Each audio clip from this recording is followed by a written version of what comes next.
What's up, Grappler fans? You may not be able to tell from my recent collection of old junk, but I have had quite a few sets of Nitto Mud Grapplers over the years.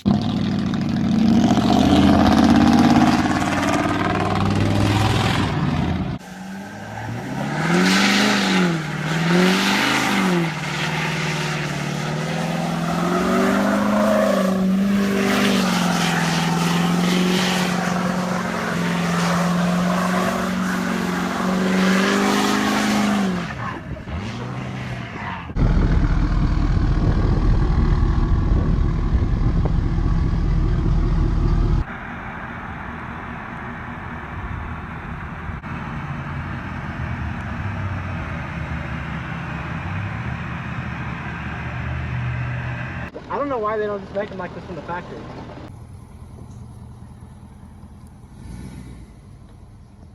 Make sure I use my turn signals.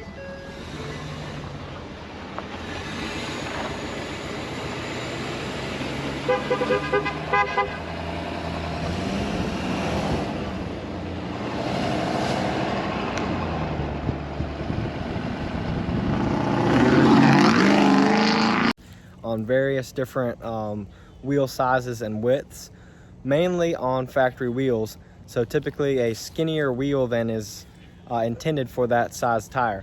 For example, here my 95 Bronco has the factory 15-inch wheels that are like 7 1/4 or 7.5 inches wide, and these are 33 by 13 50s.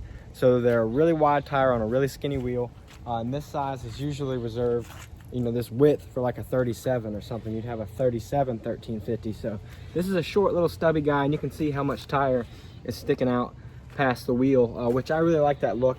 You're not going to worry about scratching your wheels that way, and with a bigger wheel like a 20-inch wheel or something, it's just really nice. I'll show you the spare here. Is cool to see. I left all my windows down last night and it rained pretty good, so I'm letting it all air out, but you can see here on this one. Now, before I get too in depth with this, I'm not just talking about old school setups here. I've had 6-7 power strokes with factory 20-inch wheels, and everything from 37s on up to 40s on those wheels. So we're going to talk a little bit more about that, but I just wanted to kind of show y'all with this one, since I've got this thing out here swung out already.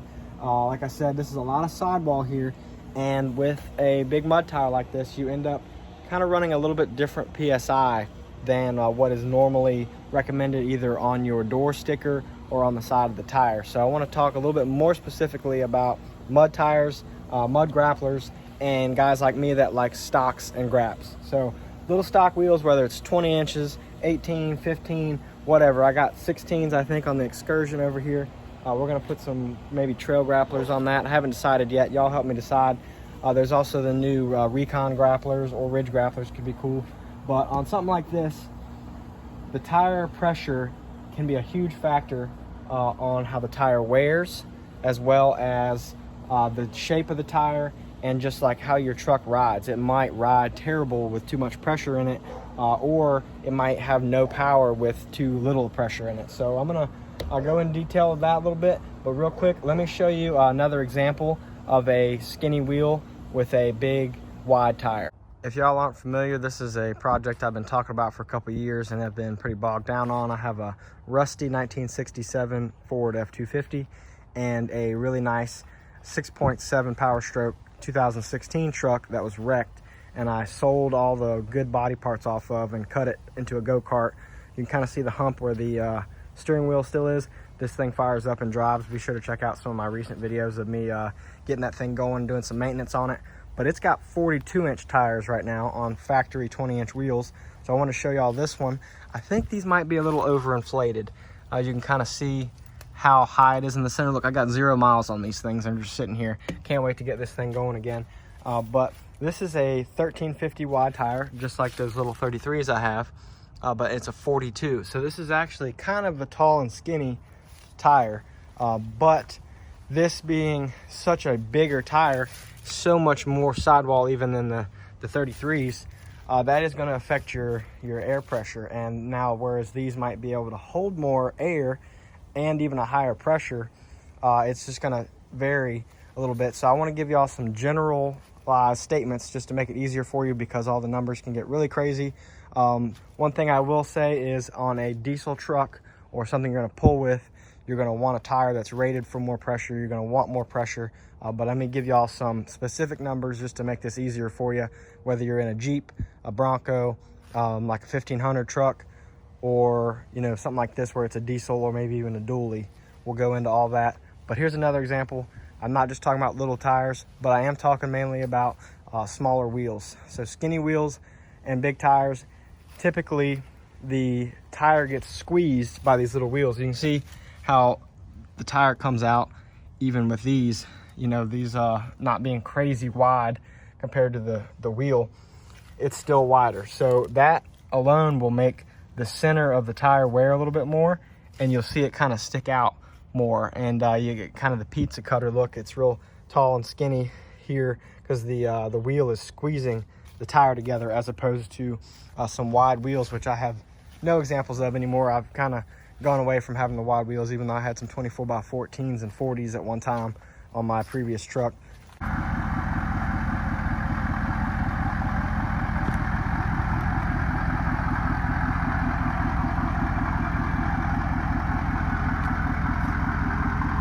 This skinny wheel is squeezing this tire and making the center of the tire wear out a little bit.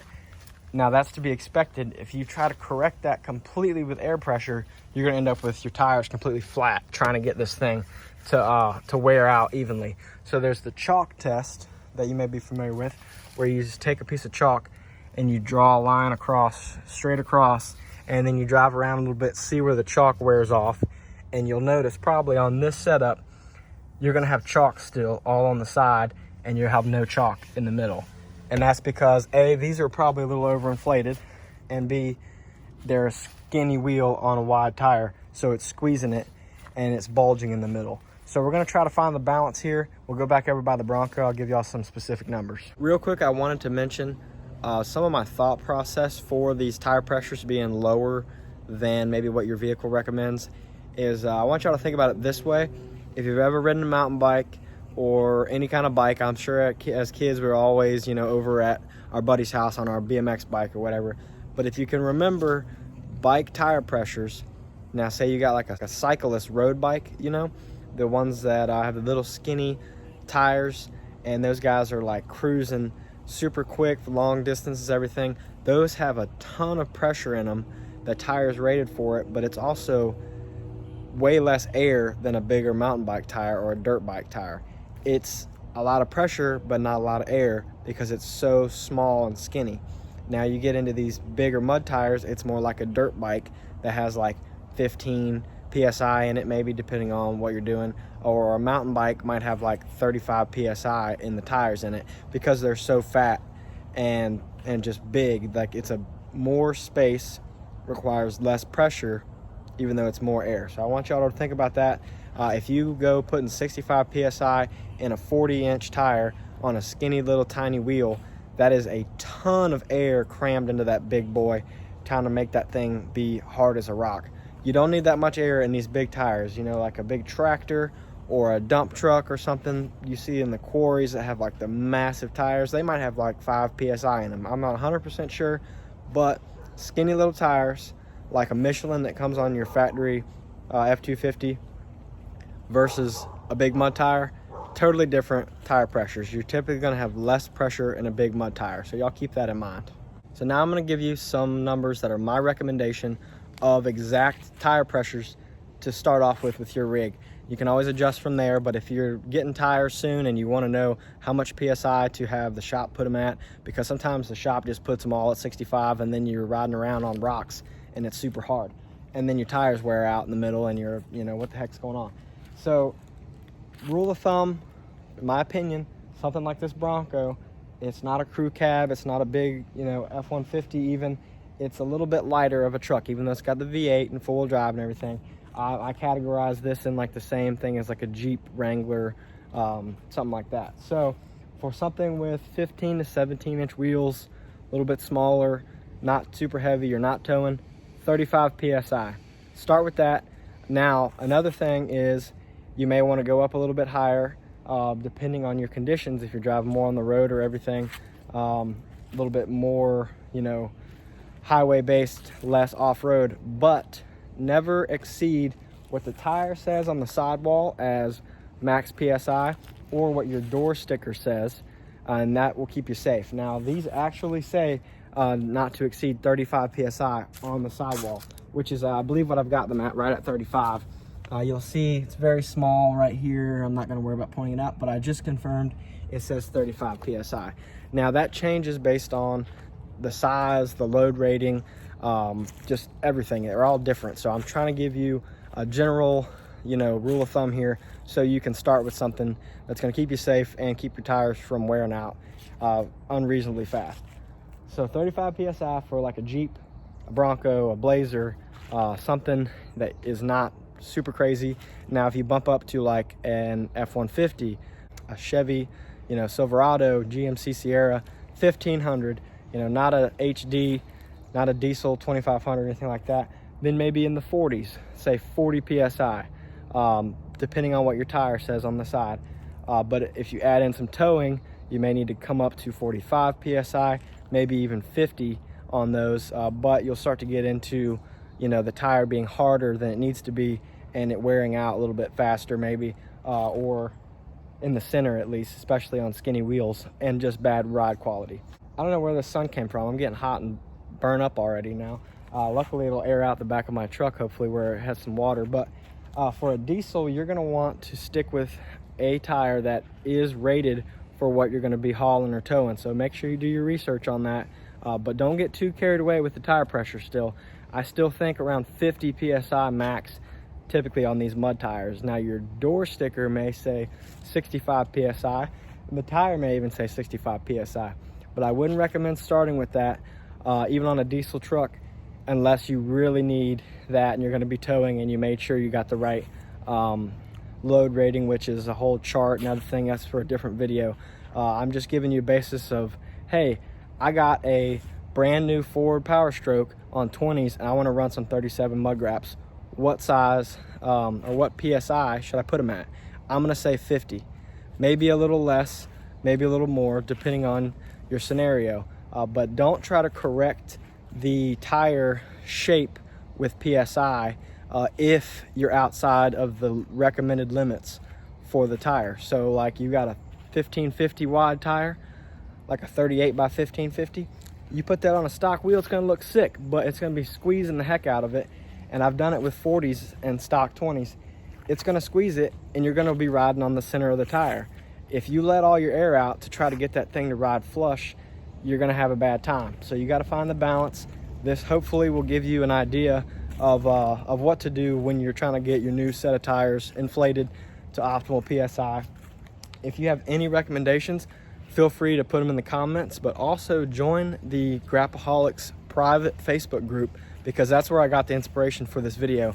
A ton of people have been asking and giving positive feedback on what size tires to run on certain trucks, what PSI, how much lift to clear different sizes. So be sure to join that. And if you're not already on Instagram, TikTok, check us out. We're all over. So I hope that helps. If you have any questions, I'm always answering my YouTube comments. Now let's take this thing to the beach and we'll talk a little bit more about off-road tire pressure. No way. Talk about the wrong place at the wrong time. Ugh. Poor guy. Oh man, that's not what you want.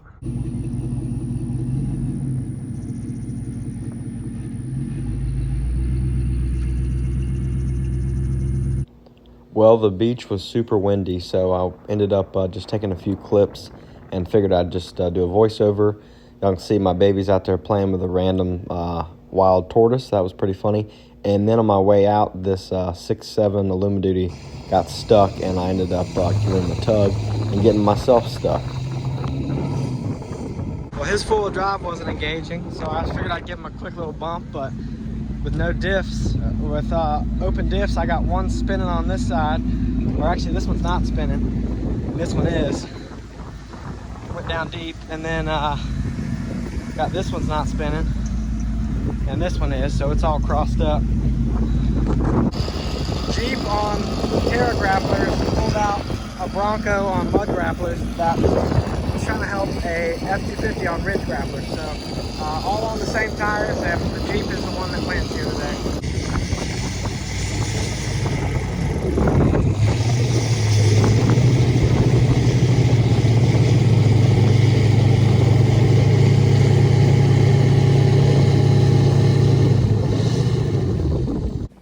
I ended up having to snatch this big diesel with the little Bronco over and over again to keep him moving. And I wanted to use this opportunity to talk about off-road tire pressure. Now, obviously, neither one of us are aired down, as you can tell by how easily we got stuck. But had I had the time, dropping my tires down to like 15 PSI would have really gave me an advantage to keep me from digging in so deep so quickly. And same thing for him only having two-wheel drive because his vacuum wasn't working for the front end, so he needed to manually lock it, but his aftermarket like wheel caps covered it, and he didn't have any Allen wrenches, so he couldn't put it in four-wheel drive fully, and the front drive shaft was spinning but not spinning the tires. So you can see me just pulling and pulling on this thing, and I just wanted to talk about how tire pressure makes a huge difference off-road, not only on sand, but you know, with rocks and dirt and everything. And just tire pressure is a huge thing that's often overlooked, and it gets talked about a lot in the off-road community, but a lot of us just, you know, are on the job site or driving around hunting and everything, and a lot of, you know, commuting on the highway, we don't think about, you know, the tire pressure. We just set it to whatever it comes with from the shop and then forget it. I just wanted to really drive home that tire pressures make a huge difference on how your truck performs. Wanted to point out something really crazy.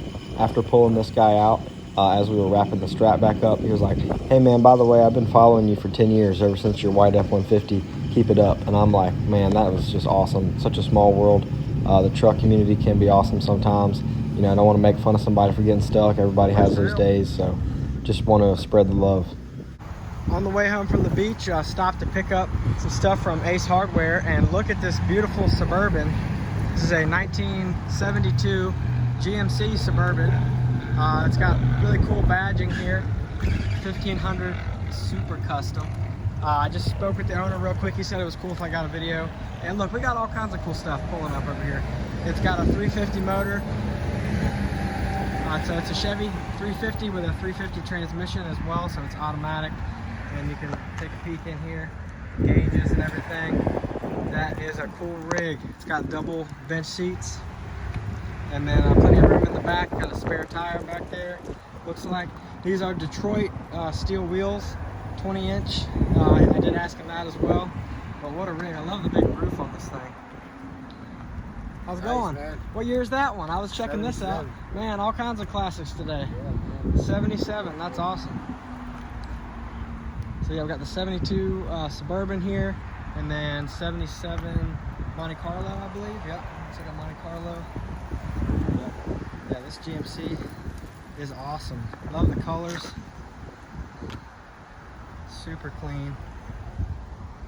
Super clean. We'll try to get a shot of the front. Yeah, I love this old stuff, y'all. They don't make them like they used to. Beautiful. Yeah, I wonder if this is the original paint and then they decided to respray the sides. It's kind of what I'm thinking. But it doesn't look bad. I like that. While I was checking out that Suburban, this guy just rolled up and recognized the Bronco from Grappleholics. This is Matt and his Cat Eye Silverado here. He actually got this from his family. It was his grandfather's truck, took good care of it. It's got Terra Grapplers on it right now. He said he's saving up for some 35 Mud Graps. Want y'all's opinion on how much lift and what size tires he should do, as well as should he go with the newer style wheels or keep these old 5 stars, and if so, which one y'all recommend. So appreciate you letting me check it out, man. She's clean. Now we got this Chevelle right here. It's like a regular old meat right now at the Ace Hardware. I'm not sure why. Alright, if y'all made it this far, be sure to like and subscribe and send this video to somebody you know that likes Mud Grapplers. Thank y'all so much for watching.